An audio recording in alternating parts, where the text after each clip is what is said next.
Usa ang nakalas samtang usa ang naangol sa aksidente tali sa usa ka bus pasaheroan ug usa ka tricycle nga gitawag nila og tora-tora sa sitio Dakit, Clavera, lungsod sa Borbon.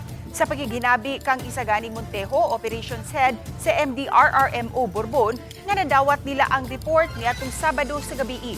Sa 40 ka mga pasahero sa bus, usa ka babay nga taga-Dakbayan sa Bugo ang naangol ug gidala nila sa Tambalanan sa lungsod sa Sugod. Apan gipahibaw ni Montejo nga nadala paunta nila sa Tambalanan ang 51 anyos nga driver sa tora-tora apan nakabsan kini sa kinabuhi. Sa investigasyon, migawas nga nagsubay ang bus sa iyang lane. Dihang ni counterflow ang tora-tora samtang nagpadayon pa ang sabot-sabot tali sa tagduma sa bus ug sa pamilya sa namatay.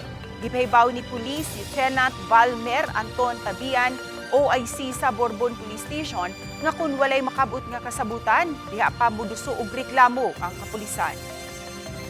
Dili kayo ingon nga lawom yun kayo sir, pero delikado sad kung natumbag yun ang bus. Kay ang pasahero god is 40 ni ka passengers. Ang kuan ang kay Sabado man gud sir, tinguli man gud ang taon sa mga trabahante. As of now sir, istorya yung yung family nung namatay and then yung sa company ng bus for settlement.